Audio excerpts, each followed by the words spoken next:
আসসালামু আলাইকুম রহমতুল্লাহি ওয়া বারাকাতুহু।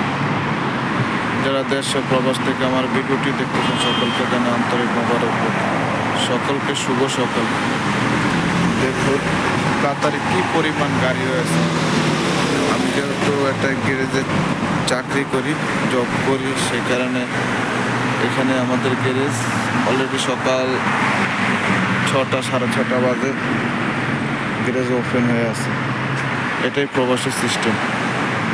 আর দেখেন কত গাড়ি গাড়ি আর গাড়ি, কত রং বেরঙের গাড়ি। কেউ যদি কাতারে আসতে চান বা করতে চান, আসার আগে অন্তত নিজের কাজ, নিজের দক্ষতা অথবা কোনো কিছু শিখে আসবেন। এটা হলো আমার একটা মেসেজ রইল আপনাদের প্রতি, বাংলাদেশি ভাইদের জন্য বিশেষ করে। কেন আমরা সাধারণত কাজ না জেনে প্রবাসে আসি, পরবর্তীতে অনেক কষ্টে ভোগ করতে হয়। তাই আমার পক্ষ থেকে একটা মেসেজ হলো, দেশ থেকে প্রবাসে আসার যদি কেউ প্ল্যান থাকে তার কারণ, তাহলে দয়া করে আপনারা যে কোনো কাজ, এটা যে কোনো কাজের পারদর্শী হয়ে আসবেন।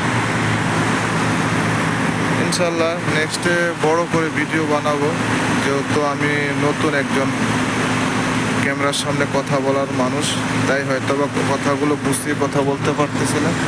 ইনশাল্লাহ কথা গুছিয়ে বা পরবর্তীতে ইনশাল্লাহ আপনাদের এই ব্যাপার নিয়ে একটা ভিডিও করব, যে কী কী কাজ করলে বা কী কী কাজের যোগ্যতার থাকলে আপনি কাতারে ভালো একটা কাজে স্যালারি পাবেন, ভালো একটা কাজ করতে পারবেন, ওই বিষয় নিয়ে ইনশাল্লাহ আপনাদের সাথে শেয়ার করব, যাতে করে বাংলাদেশি ভাইদের জন্য বিশেষ করে উপকার আসবে, বাংলাদেশি ভাইদের জন্য বিশেষ করে একটা মেসেজ বার্তা বহন করবে, এটা আমি আশাবাদী।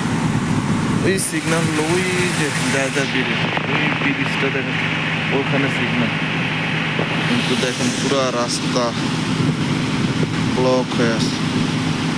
আমি দোহাতে থাকি, কাতার দোহাতে আছি। আল্লাহ হাফেজ। আজকের জন্য এখানে ভিডিও। আল্লাহ হাফেজ।